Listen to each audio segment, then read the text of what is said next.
గత బీఆర్ఎస్ హయాంలో అధికారుల అవినీతి భాగోతం బట్టబయలవుతోంది. ఇటీవలే హెచ్ఎండిఏ అధికారి శివబాలకృష్ణ చిట్టాను లాగుతున్న సర్కార్ ఇప్పుడు మాజీ సీఎస్ సోమేష్ కుమార్ పై గురిపెట్టింది. దీంతో సోమేష్ భూ బకాసురుడన్న విషయం వెలుగులోకి వచ్చింది. ముందు చూపుతో ఫార్మాసిటీ వస్తుందన్న ఆశతో ఖరీదైన భూములను అతి తక్కువకే కొనుగోలు చేశారన్న నిజాలు బట్టబయలవుతున్నాయి.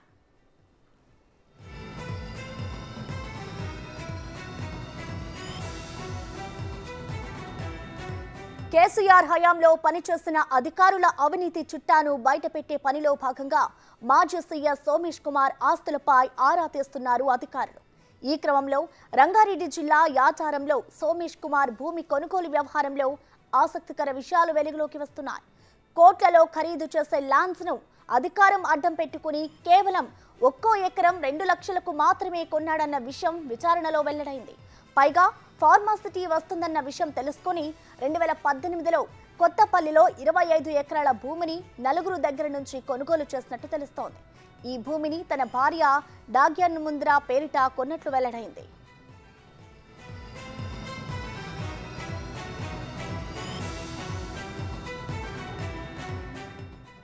ఎకరాకు 3 కోట్లకు పైగా ఉన్న భూములను కేవలం 2 లక్షలకే కొనడం పట్ల అనుమానాలు వ్యక్తమవుతున్నాయి.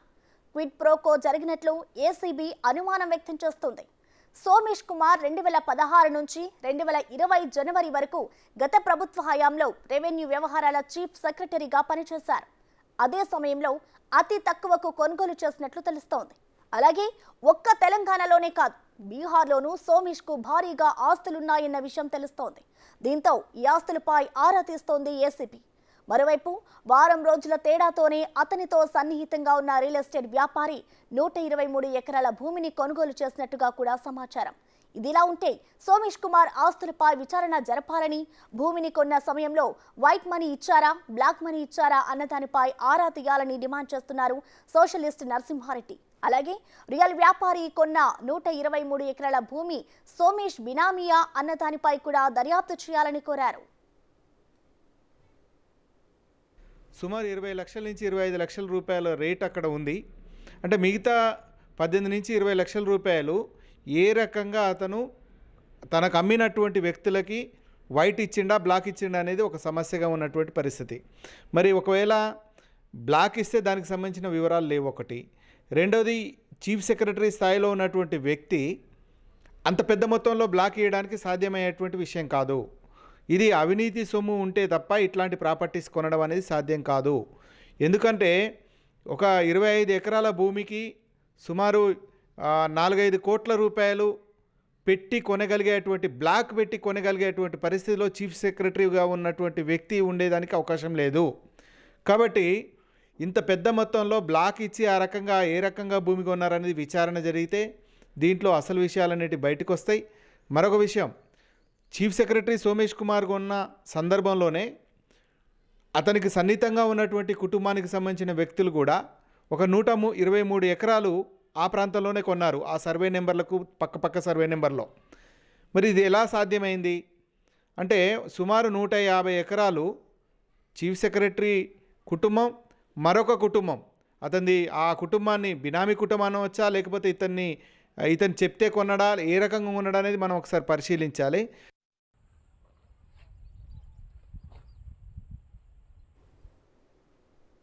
ఇదే అంశానికి సంబంధించిన మరింత సమాచారాన్ని మా ప్రతినిధి సురేష్ లైవ్ ద్వారా అందిస్తారు. సురేష్, చెప్పండి, సోమేష్ కుమార్ ఆస్తులకి సంబంధించి అంటే ఇటు ఒక నిగ్గు తేల్చే నిజాలు బయటకు వస్తున్నాయి. దీనికి సంబంధించి ఇటు కోట్లలో పలికే ల్యాండ్స్ ని కేవలం ఎకరం 2 లక్షలకే కొన్నాడు సోమేష్ కుమార్. సో ఎలా కొన్నాడు, దీనికి సంబంధించి ఆ ల్యాండ్ అమ్మిన రైతులు ఏం చెప్తున్నారు, ఓవరాల్ డీటెయిల్స్ ఏంటి సురేష్? సోమేష్ కుమార్ ఏదైతే ల్యాండ్ కొనుగోలు చేశాడో అక్కడే ఉన్నాను. ఇదే సోమేష్ కుమార్ ల్యాండ్ కొనుగోలు చేసిన కొత్తపల్లి విలేజ్లో దాదాపు 25 ఎకరాలు సోమేష్ కుమార్ భార్య పేరు పైన ధరణిలో పాస్బుక్లు ఇష్యూ అయ్యాయి. ఇది 2018లో ఆయన కొనుగోలు చేశాడు. ఇదంతా కూడా మొత్తం 150 ఎకరాలకు సంబంధించిన ఒకటే బిట్ అంతా ఇదంతా. ఇందులోనే 25 ఎకరాలు సోమేష్ కుమార్ భార్య పేరు మీద చేశారు. మరో 123 ఎకరాలు ఓ రియల్ ఎస్టేట్ కంపెనీకి సంబంధించిన వ్యక్తి వివిధ పేర్లపైన రిజిస్ట్రేషన్ చేసుకున్నారు. ఇదంతా కూడా 2018లోనే ఫార్మాసిటీ వస్తుందనే సమాచారంతోనే ఇక్కడ కొనుగోలు చేసినట్టు ఈ ఊరికి సంబంధించిన రైతులు చెప్తున్నారు. వారికి సంబంధించి మరిన్ని భూములు కూడా కొనుగోలు చేయడానికి ప్రయత్నించారు. కానీ ఇది వ్యవసాయం చేయని అగ్రికల్చర్ ల్యాండ్ కాదు ఉన్నప్పటికీ వ్యవసాయం చేయట్లేదు ఈ ల్యాండ్ అంతా. వాళ్ళంతా రైతులు వీళ్ళకి అమ్మారు. కానీ వ్యవసాయం చేసే రైతులందరూ కూడా కొనుగోలు చేసే వారికి అమ్మమని చెప్పడంతో ఇక్కడి వరకు ఆగిపోయారు. లేదంటే ఇంకా మరో 200 ఎకరాలు కొనడానికి ఇక్కడ ప్లాన్ చేశారని చెప్పేసి కూడా ఇక్కడ ఉన్న రైతులు చెప్తున్నారు. దీనిపైన పూర్తిగా ఎందుకంటే అప్పుడు 2.5 లక్షలు మా ఊర్లో లేదు, 18 నుంచి 25 లక్షల వరకు కూడా 2018లో భూములు అమ్మిన వారు ఉన్నారు. ఇప్పుడు 50 లక్షల పైనే ఇక్కడ రేటు పలుకుతుందని చెప్పేసి ఈ గ్రామానికి చెందిన రైతులు, ఇక్కడ ఉండే రియల్ ఎస్టేట్ వ్యాపారులు అందరూ కూడా చెప్తున్నారు. ఇదంతా పూర్తిగా దీన్ని చదును చేశారు. పూర్తిగా గుట్టలుండే అడవి ప్రాంతంలాగా ఉండే ఈ రైతులంతా హైదరాబాద్లో సెటిల్ కావడంతో నేరుగా అక్కడ బ్రోకర్లు వెళ్ళి మాట్లాడి వారితోని రిజిస్ట్రేషన్ చేయించుకున్నారు. దీని వెనకాల కోట్ల రూపాయలు చేతులు మారాయని చెప్పేసి కూడా ఇక్కడ ఉన్న గ్రామస్తులు చెప్తున్నారు. కానీ 2.5 లక్షలకే ఈ ఎకరం కొన్నట్టు సోమేష్ కుమార్ చెప్తున్నారు. కానీ ఈ సోమేష్ కుమార్ చెప్పిన మాటల్లో వాస్తవం లేదు. ఖచ్చితంగా బ్లాక్ మనీతోనే ఈ ల్యాండ్ అంతా కొనుగోలు చేశారని చెప్పేసి కూడా చెప్తున్నారు. దీనికి సంబంధించి ఈ ల్యాండ్ పక్కనే ఉన్న ఒక రైతు ఉన్నాడు. ఒకసారి నేను మాట్లాడతా ఆయనతోని. ఏం జరిగిందండి అసలు ఈ ల్యాండ్ అంతా ఎప్పుడు కొన్నారు, ఎవరు కొన్నారు మీకు తెలుసా? ఎవరు అనేది మాకు కూడా పర్టికులర్గా తెలియదు. కానీ కొన్నారు. ఇది 100-150 ఎకరాల దాకా ఉన్నది. ఇక్కడ పక్కకే మా భూమి కూడా ఉన్నది. కాకపోతే మమ్మల్ని కూడా అడిగిర్రు భూములు అమ్ముతారా అని.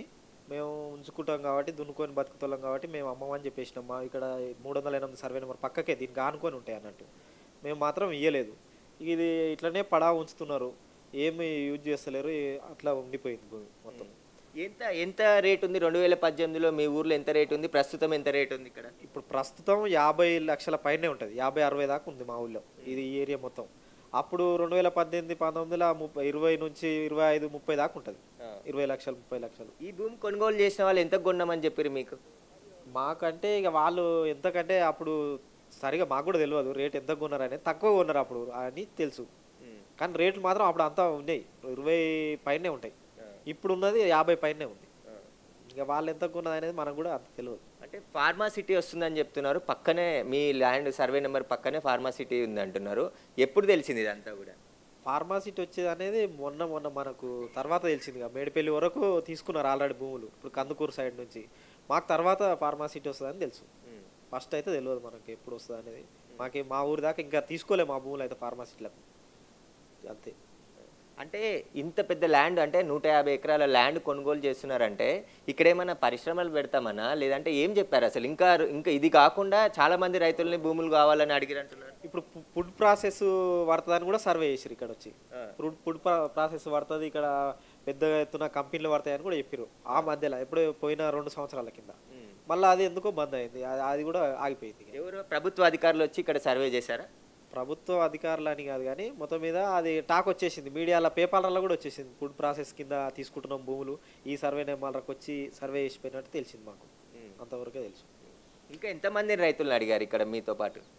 ఇక ఇక్కడ చుట్టుపక్కల ఉన్న వాళ్ళను ప్రతి ఒక్కరిని అడిగిర్రు. అది కొంతమంది ఇచ్చేసిర్రు ఇష్టం ఉన్న వాళ్ళను. ఇక బలవంతం అని ఎవరిని ఏం పెట్టలేదు. డబ్బులకు వాళ్ళకు నచ్చిన రేట్లు వస్తే ఇచ్చేసిర్రు. మిగతా వాళ్ళు ఉంచుకుంటాం అనుకున్న వాళ్ళు మా లాటలో మేమైతే ఉంచుకున్నాం, ఇయ్యలేదు.